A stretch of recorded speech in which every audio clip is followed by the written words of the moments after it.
नमस्कार, मैं हूं विनय पाठक। ये भारत न्यूज में आपका स्वागत है। महाराष्ट्र की राजनीति में एक ऐसी क्रांतिकारी मिसाल कायम हुई है जहां भारतीय जनता पार्टी के सच्चे सिपाही ने परिवार को एकजुट कर विपक्ष की चालों को धूल चटा दी।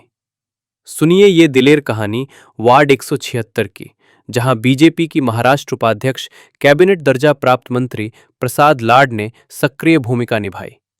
30 साल पुराने बीजेपी कार्यकर्ता संतोष गुप्ता की नाराजगी को दूर कर उनकी पत्नी अनीता संतोष गुप्ता को बीजेपी प्रत्याशी रेखा यादव के पक्ष में लाकर उन्होंने चुनावी जंग को मजबूत बनाया। प्रसाद लाड जी ने सिर्फ बातें नहीं की बल्कि एक्शन लिया। संतोष गुप्ता परिवार को एकजुट कर बीजेपी प्रत्याशी रेखा यादव की स्थिति को अटल बना दिया। अनीता गुप्ता ने खुलेआम समर्थन दिया और उनके बेटे अमित गुप्ता ने रेखा यादव के कार्यालय पहुंचकर शॉल ओढ़ाकर घोषणा की, हम रेखा दीदी के साथ हैं, घर घर जाकर वोट मांगेंगे।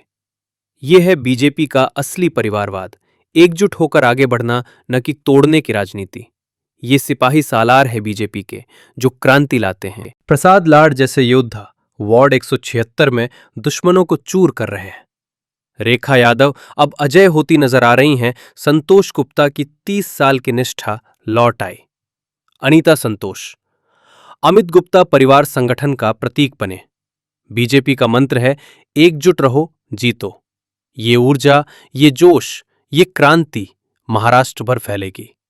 वार्ड 176 की वो क्रांतिकारी कहानी जहां बीजेपी के सच्चे सिपाही प्रसाद लाड ने परिवार को एकजुट कर दुश्मनों का मुंह ताकने लायक नहीं छोड़ा। 30 साल से बीजेपी के प्रति निष्ठावान संतोष गुप्ता की नाराजगी थी, लेकिन हमारे कैबिनेट मंत्री दर्जा प्राप्त उपाध्यक्ष प्रसाद लाड जी ने कमाल कर दिखाया। उन्होंने संतोष जी की पत्नी अनीता संतोष गुप्ता को न सिर्फ मनाया बल्कि बीजेपी प्रत्याशी रेखा यादव के पक्ष में उतार दिया। अहम भूमिका निभाई और देखो, रेखा दीदी की स्थिति अब पत्थर की तरह मजबूत। रेखा दीदी को हमारा फुल समर्थन, घर घर जाकर वोट डलवाएंगे। ये है बीजेपी का परिवार, एकजुट, अटूट, विजयी। प्रसाद लाड जी जैसे सिपाही सालार बीजेपी की ताकत हैं। वे नाराजगी दूर करते हैं, परिवार जोड़ते हैं और चुनाव जीतते हैं। वार्ड 176 में अब लगता है बीजेपी का झंडा लहराएगा। ये क्रांति रुकेगी नहीं। Ward 176 BJP जीतेंगी। सर, क्या विषय है आज जो आपने प्रेस कॉन्फ्रेंस हो रही है, क्या कारण है? पहली बात तो मैं अमित गुप्ता जी का अभिनंदन करना चाहता हूँ भारतीय जनता पार्टी के दक्षिण मध्य मुंबई जिला के महामंत्री चुने जाने पर। विषय देखो, राजनीतिक में मनमुटाव होता है, कुछ अनबन होती है। उस विषय में हमारे गुप्ता जी, उनकी माता श्री संतोष गुप्ता जी, इन्होंने पर्चा भरा था और चुनाव मैदान में उतरे थे।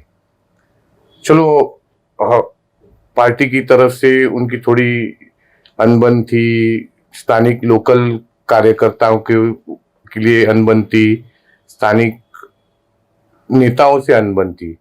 आज सारा मनमुटाव मिट गया है।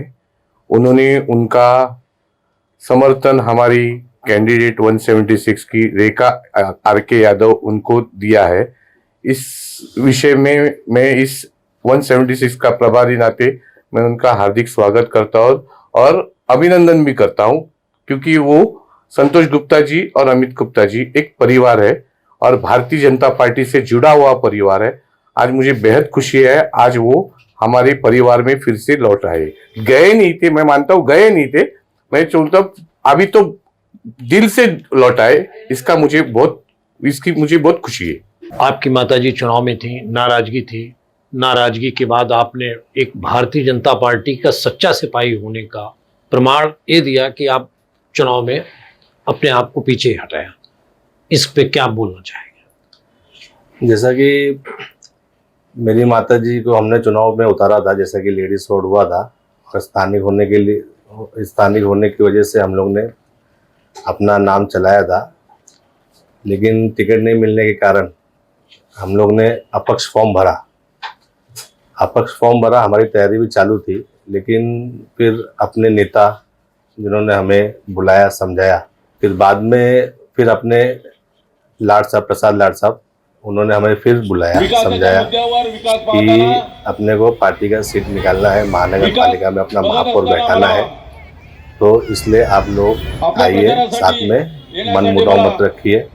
और जैसा कि लाड साहब हमारे नेता है, तो उनकी बात को हम लोग ने नहीं टाल पाए और हम लोग ने अभी रेखा यादव जी को अपना पूरा समर्थन देने का करेंगे, पूरा समर्थन इनको देंगे जो भी है। चुनाव हाँ। में भी, उनके चुनाव प्रचार में भी हाँ, जाएंगे? चुनाव प्रचार में भी जाएंगे। जब हम अब आ गए, हमको दक्षिण मध्य मुंबई का जिला का महामंत्री का जवाबदारी मिल गया, तो अब हम वार्ड 176 का लोकल, जैसे मैं अपने आप को कहता हूँ, तो लोकल घूमना भी पड़ेगा, उनके प्रचार में जाना भी पड़ेगा।